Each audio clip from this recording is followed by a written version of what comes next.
Oh my goodness, welcome to week 7. And this is significant. We're really getting close to the end here.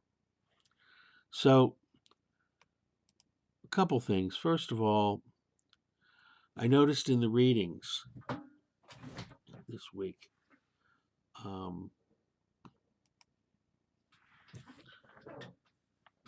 there's required readings, but there's a reading called Writing a Case Analysis. Well, that kind of jumped out at me. You'd probably want to read that, wouldn't you? But the link doesn't work for me.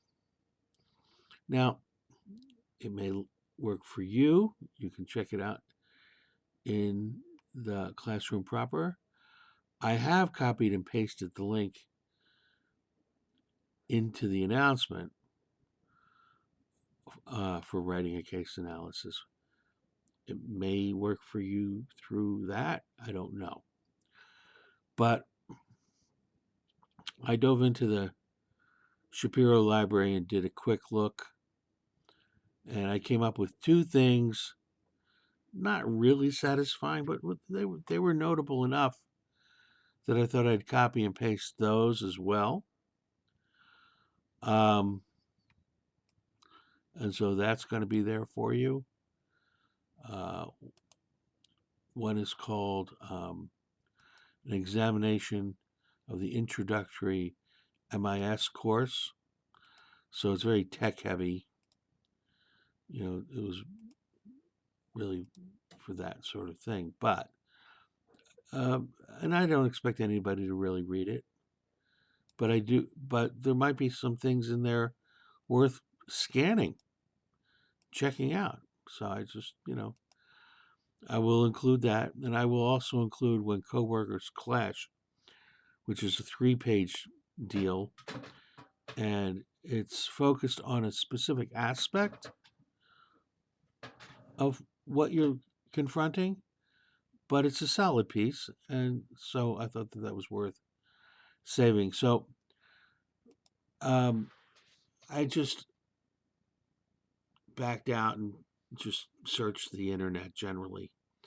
And I came up with a case study template from Thompson River University, which is in Canada. And it's a 1-page deal, and that should be fine. So, yeah, you do want to make sure you're formatting things properly.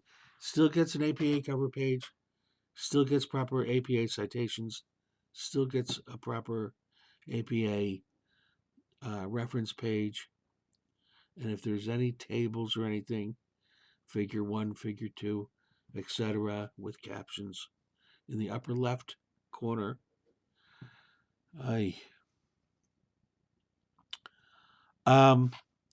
It is time to review Module 9. That's really actually how close we are to the edge. It is time to review Module 9. Okay? So, the rest of this little video clip, I'm going to go through the rubric so that you get this case study right. Okay? So, it's going to open up with an overview. Now, this is your one. No, it's not your one header.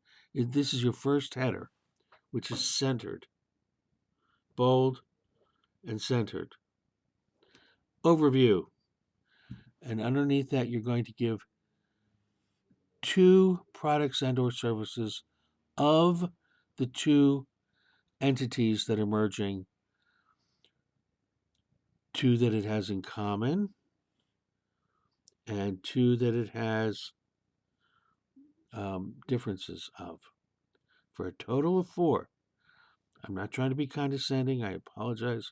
I'm not looking to insult anybody. I know it's a graduate course, but you can bet diamonds for donuts.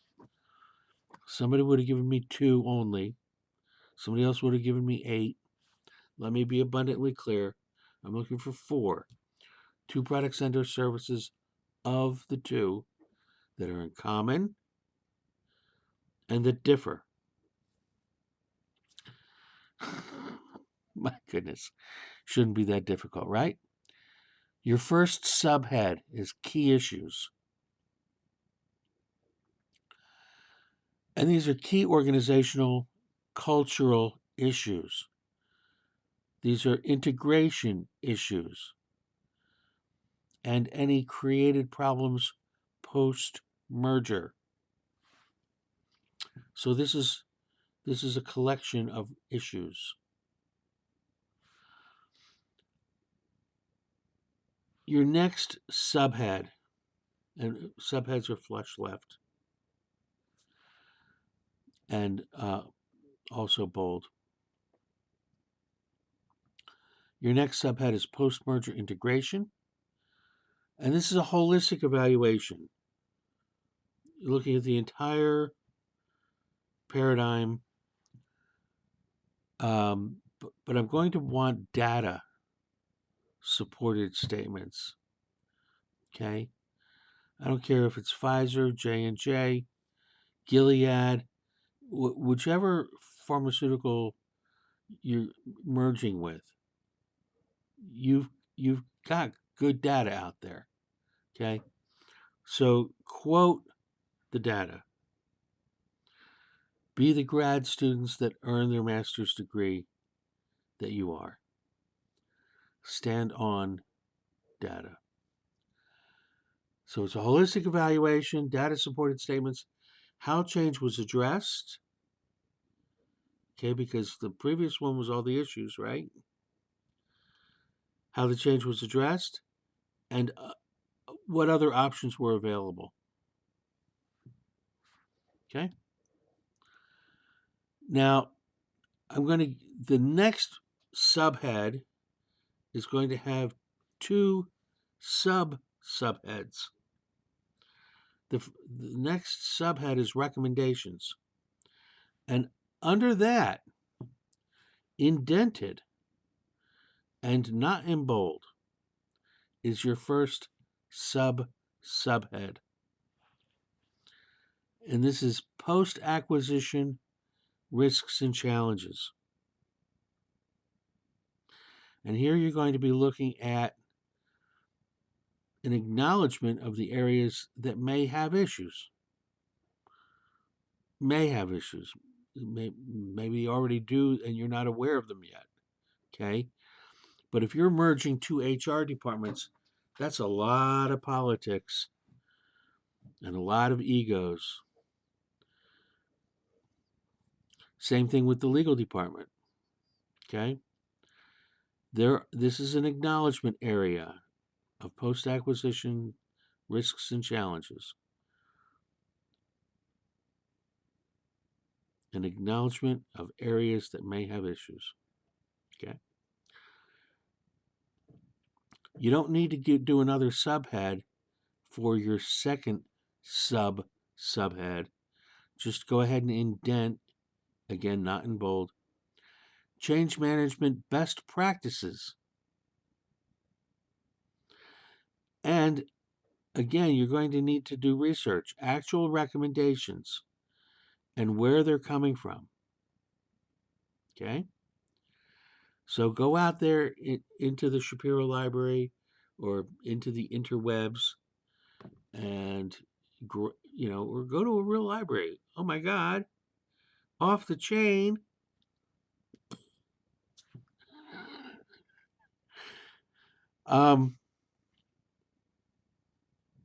But yeah, I mean, mergers happen all the time. And issues happen all the time. And somebody somewhere has published information on how it went down for them, how it went down under these circumstances. Did it work out? Did it not work out? It just change management best practices. So some of the things that come to my mind are, well, we're going to have to get rid of some people at the top, so we just gave them a severance package. Cool. And they may or may not have gone on to other things, or